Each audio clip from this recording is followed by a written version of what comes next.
Boa noite, estamos aqui de volta com a TV GGN.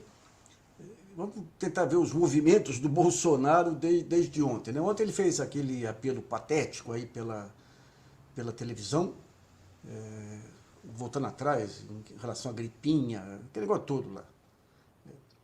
Ficou nítido aí em todos esses movimentos, na ida dele ao general Vilas Boas, no fato do general da Casa Civil passar a organizar as reuniões, é o seguinte: o Bolsonaro ele está sob controle dos militares. Os terraplanistas hoje ficam reduzidos aí ao filho Carlos Bolsonaro, ao Eduardo Bolsonaro, e então o Bolsonaro, ao ministro das Relações Exteriores, os idiotas, aliás, estão falando pouco agora. Mas é interessante você ver os movimentos dele com Donald Trump. Vai dar casamento, não é possível. Casamento não, porque o Trump não, ele é exigente. Mas você vê, hoje ele fala de novo, conversei de novo com o presidente. Ele se contenta em conversar com o presidente Trump lá e contar para o povo. Em relação a coisas concretas, o Trump pensando em proibir todos os voos do Brasil para os Estados Unidos, obviamente em função do comportamento do Bolsonaro. Hoje se soube que o Brasil tinha adquirido uma partida de respiradores lá para os pacientes brasileiros. De repente, os Estados Unidos mandam 3 aviões para lá, vão até o fornecedor, pagam a multa lá do fornecedor e levam tudo para os Estados Unidos. E o Bolsonaro satisfeito porque conversa com o Trump e ele fala: "Ô, meu boy", você vê que coisa fantástica aí, né? Então o que você tem é esse quadro hoje aí do sistema militar hoje intervindo com o Bolsonaro. As manifestações ontem lá do próprio general Mourão, aliás, a conversa que se tem em Brasília é que só não se sancionou a queda do Bolsonaro porque o meio militar conhece a dificuldade que teria o general Mourão aí com o Congresso, que ele não tem base nenhuma lá, né? Mas então você fica nesse... Hoje, enquanto, digamos, o Brasil precisando desesperadamente de produtos da China, vem o Eduardo Bolsonaro falar em vírus chinês. Ali não tem jeito, né? Vamos primeiro a um balanço aqui do que está ocorrendo aí no mundo com o coronavírus, né? Estamos chegando perto de 1 milhão de confirmados, 46.809 mortos. Os Estados Unidos, que ficou o centro da pandemia, 213 mil já confirmados. 4.757 mortes. A Itália, que você vê mais ou menos o mesmo número de confirmados, 13.155 mortes. A Espanha, 9.387 mortes. E o Brasil aqui, 240 mortes. Você vê que a curvinha aqui, que estava começando a inclinar um pouquinho, voltou a inclinar para cima, mas por uma razão... você tem a chamada subnotificação aí. Você tem duas coisas. Você tem a subnotificação. Hoje correu a informação de que aqui em São Paulo os médicos estavam proibidos de divulgar as mortes por coronavírus. Mas um ponto central é o seguinte: você tem uma fila de diagnósticos. Isso aí o ministro da Saúde hoje esclareceu na sua coletiva aí. Então você tem, essa fila leva um tempo, como tem fila, leva um tempo para que haja o diagnóstico. Então quando vierem os diagnósticos, vem de uma vez, daí dá um salto na cidade, né? E o ponto central é que só agora à noite foi assinado a medida lá permitindo a liberação de recursos para parte dos cadastrados aí no cadastro único e tudo do Bolsa Família. Essa demora é indesculpável, indesculpável. O Paulo Guedes tem responsabilidade direta nisso. Ele ficou postergando para não ter que pagar, para tentar segurar com medo aí de aumentar o déficit público. Ele não tem noção nenhuma. Noção nenhuma. Ontem ele recorreu a advogados que falaram: não, isso pode dar problema. Gente, vocês acham que se ele liberar vai dar o problema do golpismo que houve com a Dilma Rousseff? As pedaladas? Você acha que o TCU, que é alinhado politicamente, aí vai repetir o que fez com a Dilma em relação a essa liberação urgente que está o Brasil inteiro pedindo, desde economistas liberais, ministros do Supremo, todo mundo pedindo? E um outro ponto é o seguinte: é a maneira de chegar na ponta, porque nós temos um ministério hoje que é dirigido pelo inenarrável ministro Onyx Lorenzoni, que é uma das coisas mais medíocres que eu já vi no parlamento esse tempo todo, né? Eu fiz uma entrevista hoje com um grande especialista brasileiro, Marcelo Medeiros, técnico de carreira do IPEA, grande especialista em concentração de renda e tudo mais, e hoje é pesquisador convidado lá de Princeton, lá nos Estados Unidos. Então nós vamos mostrar aqui a entrevista, ele explicando como é simples, quais os instrumentos que o Brasil tem, que o governo tem, instrumentos que estão à mão, técnicos que estão à mão aí, para distribuir esse dinheiro. Porque reflete várias coisas, mas talvez o que reflita mais é uma falta de organização e uma falta de liderança. O Brasil teve uma vantagem muito grande sobre todos os demais países. Ele teve mais tempo para se planejar do que vários outros países e ele perdeu essa oportunidade. Ele deixou de enfrentar isso com um plano pronto e deixou para estar improvisando de última hora. Por que é tão importante ter políticas sociais? Por que é tão importante ter proteção social? Porque essa é uma crise diferente. A única forma técnica que a gente tem hoje de controlar a epidemia é controlar o contato social, é reduzir o contato das pessoas, isolar as pessoas. Sem isso, a gente compromete automaticamente a nossa capacidade de manter essa epidemia sob controle. Isso tem consequências graves que eu menciono mais adiante. Bom, controlar a epidemia é o fundamental nessa hora. Agora, se você não der para as pessoas alguma alternativa de sobrevivência, elas vão precisar trabalhar, porque elas vão ficar sob pressão econômica excessiva. Se elas precisarem trabalhar, o seu controle da epidemia vai simplesmente perder. Você vai perder o controle sobre a epidemia e, consequentemente, a epidemia vai ser muito mais grave do que ela poderia ter sido. Isso tem implicações de dois ângulos. Primeiro, que você vai ter gente ficando doente, que as pessoas estão subestimando, mas as pessoas muita gente ficando muito doente. Não é pouca gente ficando doente, é muita gente ficando muito doente com a doença que é grave. Você vai ter mortalidade. E essas duas coisas, por si, já justificam você ter uma grande política de controle. Mas, se você tiver essas duas coisas, outras coisas vão acontecer. Você vai ter uma recessão mais prolongada, uma recessão mais forte, você vai ter que manter isolamento durante mais tempo, talvez você não consiga controlar a epidemia dentro de um tempo razoável, então terá que ter medidas mais drásticas ainda.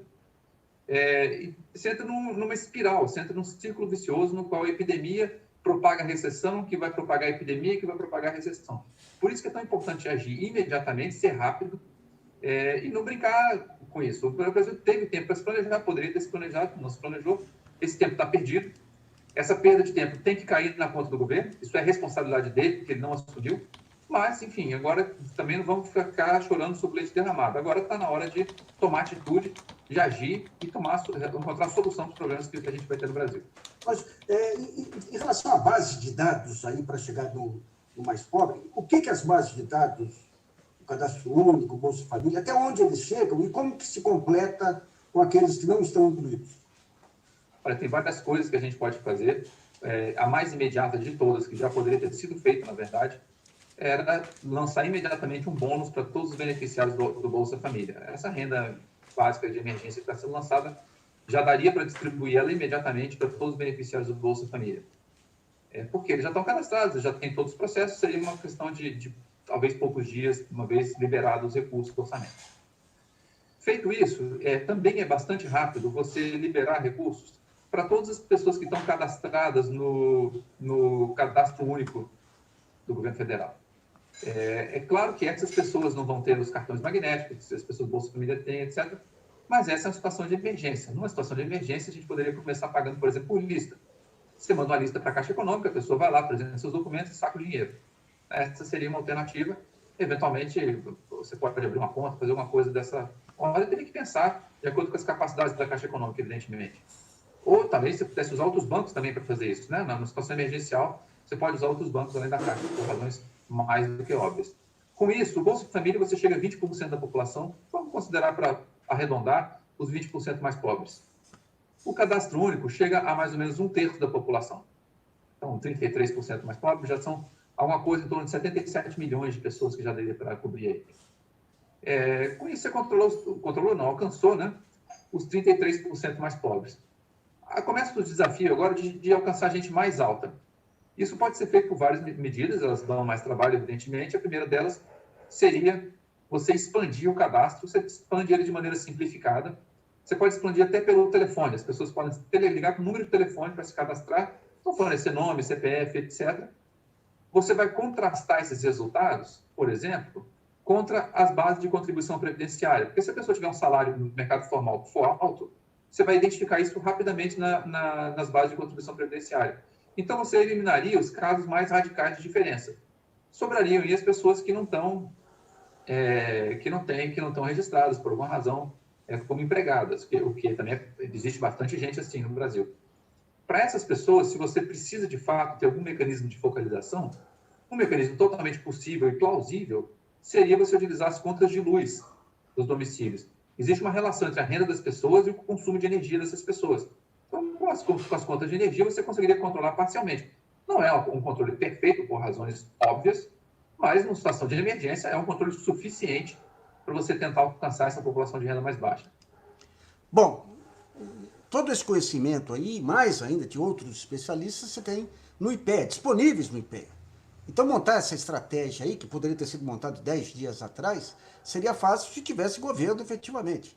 Agora, põe Onyx Lorenzoni de um lado, Paulo Guedes do outro, e acima deles o Bolsonaro, você tem essa questão. Mas tem um estudo interessante que foi feito para mostrar que essa quarentena feita, que os governadores estão garantindo aí, pode estar sendo efetiva, está dando bons resultados. Aqui foi uma entrevista que foi feita pela Cíntia. O que acontece, assim, que é claro ver na expansão da epidemia no Brasil que tem dois momentos bem claros. Um é que, em princípio, parece que sem muitas medidas de controle, sem muita informação, que foi basicamente os primeiros 24 dias da série. E o Brasil estava sem saber ainda para onde ia, em qual caminho que essa epidemia estava percorrendo no Brasil. Nesses primeiros 24 dias, então, vamos dizer assim, foi um momento de expansão praticamente livre da epidemia, um comecinho da epidemia, sem muita medida de controle. Aí, a partir do 24º dia, que foi o começo de março, para ser mais preciso, assim, o 1º de março, tem uma mudança nessa série. Então, uma taxa média que estava sendo de mais ou menos 38% ao dia, que aí, vamos dizer assim, é uma taxa muito alta, o que o pessoal usa para comparar para determinar que a taxa de crescimento é exponencial, é um índice de 33% ao dia, 38% ao dia, isso foi acontecendo nos 24 dias, isso caiu bruscamente, a partir do dia 1º de março. E depois desse período, a taxa diminuiu, foi para 14%, 17% em média. Então, quando tem essa mudança brusca na média, um salto, vamos dizer assim, né? Porque teve uma interferência externa ali. Aconteceu alguma coisa que mudou o padrão daquela série. Uma coisa acontecia antes e como se tivesse mudado as regras do jogo desse período, antes e depois. Bem, o que mudou ali por volta do dia 1º? O que mudou basicamente toda forma entrou em vigor esse isolamento, foi proposto pelos governadores, pelos prefeitos. Aqui em Brasília, que é a cidade onde eu moro, há 14 dias, basicamente, a cidade está muito vazia, o comércio está praticamente parado, os serviços públicos estão só no essencial. Então, assim, mudou muita coisa e justamente a partir desse período foi a quarentena aí que o Bolsonaro quer explodir que impediu um crescimento ainda mais vigoroso aí dessa pandemia aí. Mas vamos pegar um pouco aqui o que está acontecendo na América Latina. Nosso repórter fez um levantamento dos diversos países e a tragédia que está acontecendo no Equador. Do coronavírus na América Latina amanheceu com cenas fortes do país que lidera o número de contagiados da região. O Equador, que oficialmente anuncia 2.748 casos confirmados e 93 mortes, presenciou nos últimos dias o terror visto na Itália e um pouco menos na China de cadáveres nas ruas e calçadas. As denúncias foram feitas nas redes sociais e aqui nós mostramos algumas dessas imagens. Já que o presidente do país, Lenin Moreno, que após ter decretado estado de exceção ainda na primeira quinzena de março, mostra um aparente controle da situação.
A cada 10 mil habitantes, número muito superior a países como Estados Unidos e França, já hospitalizou 2.837 pessoas por simples precaução.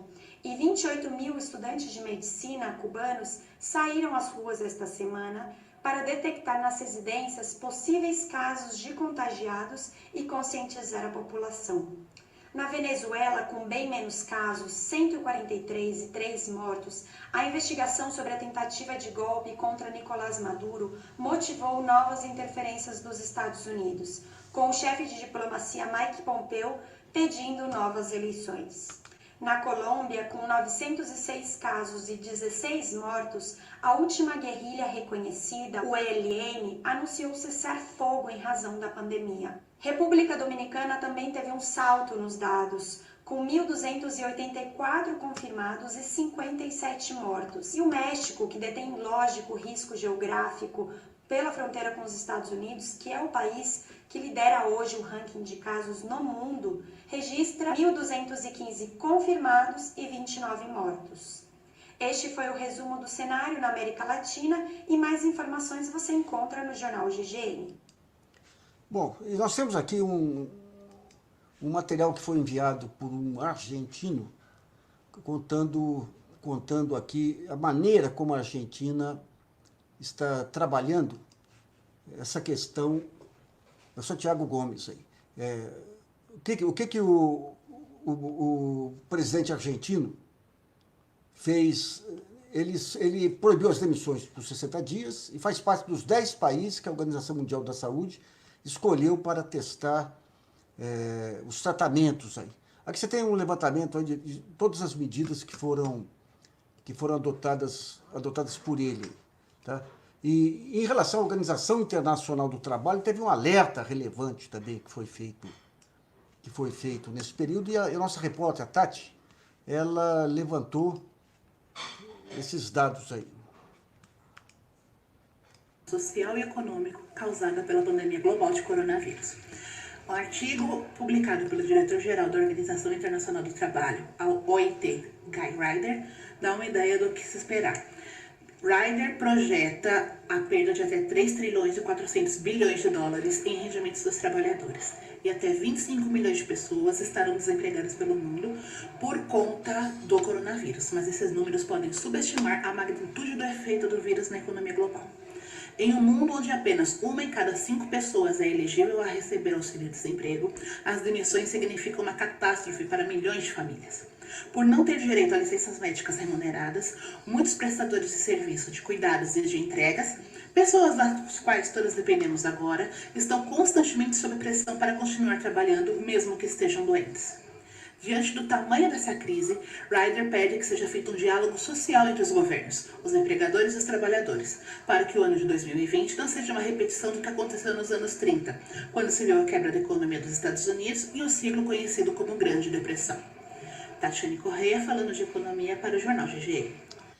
Ponto relevante aí, você tem a pandemia e o pandemônio. Então você tem muita coisa que anda passando por aí que, como todos os olhos da imprensa e da nação estão em cima da coronavírus, você tem coisas que podem ser feitas, que exige uma atenção especial. Eu tenho aqui falado sobre essa licitação da Zona Azul da Prefeitura, aqui, que o BTG Pactual ganhou com o endosso aí do Tribunal de Contas aqui, que é uma coisa escandalosa. E logo em seguida ele soltou aí um IPO da firma aí de estacionamento dele, mostrando que só o valor que não foi considerado pela prefeitura vai ser possível fazer um IPO, pegar todo o dinheiro do mercado e uma parte dele pagar o que a prefeitura está querendo, né? Isso aí é dinheiro que seria da prefeitura, que foi transferido para um banco por conta dessas operações. E não se fala nisso. Eu estou enfrentando uma denúncia dele, um processo dele aí, que quer me calar efetivamente. Aliás, o Nelson Jobim, francamente, né? Que trabalho esse seu aí de ir para o BTG Pactual. Mas vamos pegar um outro ponto que é complicado, que nós vemos hoje aí também, mostrando essas maneiras esguias aí de coisas não muito transparentes. Isso aqui é o seguinte: o Ministério da Agricultura soltou uma portaria autorizando liberação automática de agrotóxicos sem a fiscalização, sem os testes da Anvisa. Daí houve entrado com a DPF, que é uma ação de descumprimento de preceito constitucional, querendo uma liminar para segurar essa portaria que cá para nós é escandalosa. Você permitir a liberação automática de agrotóxicos. Daí o que aconteceu? Essa DPF caiu com o ministro Ricardo Lewandowski. O ministro fez o relatório dele, apresentou para o plenário virtual do Supremo. Daí ele, obviamente, a favor da liminar, o Alexandre de Moraes a favor da liminar, Luiz Edson Fachin a favor da liminar, Dias Toffoli a favor da liminar, os que tinham votado, todos eles. Daí chega do ministro Luiz Roberto Barroso. O ministro ele tem uma tradição antiambiental grande. Como advogado, ele foi advogado daquele caso do amianto, um caso terrível aí, de contaminação e tudo. Ele foi o cara que deu o parecer lá, com a reputação que ele tinha conseguido, com aquelas ações dele em defesa do aborto, aquele negócio todo. Então ele pediu vista e segurou a vista até hoje, só que entrava em vigor hoje. Então, se entra em vigor hoje, um dia, você pode passar um caminhão de agrotóxicos aí nessa brecha aberta. Daí o que fez o Lewandowski? Baseado aí no poder de relator, ele concedeu uma liminar monocrática. Só o voto dele até que o plenário resolva decidir aí essa votação. São essas coisas, eu vou te falar que esse fim de linha aqui, as pessoas estão perdendo até a prudência, né? Até a prudência. Bom, eu acho que hoje deu um recado. Vamos aqui ao nosso trivial musical digital aqui, que hoje tem uma coisa gostosíssima aqui, que vocês, em termos de Brasil e tudo aí, que é um pessoal lá de uma orquestra de Belo Horizonte, que gravou, Orquestra Sesiminas Musicop, que gravou um tico-tico no fubá, online, cada qual em sua casa. Ouça a delícia!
Maravilha aí, pessoal. Eita. Vamos aqui agora bater um papo com vocês. Não se esqueçam aí de se inscrever no canal, de dar um like. O Ronaldo pergunta o seguinte, por que o GGN não participou da entrevista de Lula aos blogs progressistas? Tá, por duas razões. Primeiro que entrevista coletiva, todas as informações.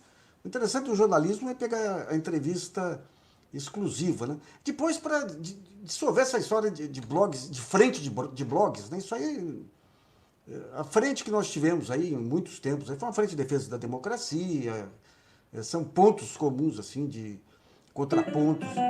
Uai, entrou outra aí. Então, foi essa a razão. Vamos pegar mais questões aqui. Não pode liberar de qualquer jeito. Tem muito governador ladrão, principalmente no... Que de qualquer jeito, você vai colocar nas mãos de pessoas. É preferível você perder 5% com desvios do que deixar de atender 95%, né? Esse é o ponto. Aqui o Gilberto falando que as panelas batendo... Olha, aqui em São Paulo, nossa senhora, até ali City Lapa e outros lugares que costumavam ficar silenciosos, você teve pontos aí, né?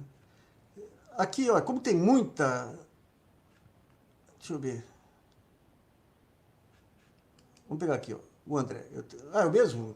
Aumentou o número de pedinte. Esse negócio de quarentena não dá certo. Na verdade, não, isso aí é...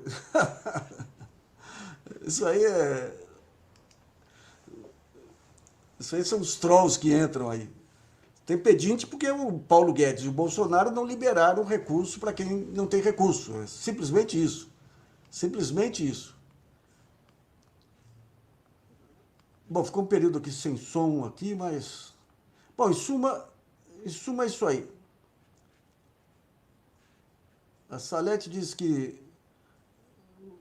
o Bozo mudou o discurso, mas acabou cedendo aí, mas não adianta, ali é a síndrome...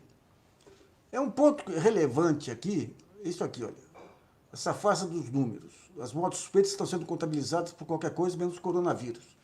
Isso é um problema. Aliás, deixa eu só mencionar um fato aqui. Nós somos os primeiros a dar aquele áudio do presidente de um hospital aqui em São Paulo, um hospital especializado em idosos aí. Teve muitas mortes lá, e parece que não houve notificação correta aí. Depois ameaçaram intervenção lá. Eu tenho recebido muitos recados e avisos que trata-se de uma instituição idônea lá. Aqui você tem os planos de saúde para idosos, são excessivamente caros. E esse grupo montou alguns hospitais de São Paulo, tinha um atendimento que os clientes consideravam de primeira a preços acessíveis. Então, se houve o fato de ter concentração de idosos lá pode ter ajudado nessas mortes lá, mas é bom a gente ir com cuidado aí para não crucificar aí sem ter as informações corretas, né? Porque um ponto central que o governo não se mexeu até agora foi em relação aos planos de saúde, efetivamente. Tem que dar sua cota aí, vai ser um jogo meio pesado aí. Bom, pessoal, nós vamos ficando por aqui. Talvez a gente volte aí no decorrer da noite aí, mas vamos ver. Uma boa noite aí.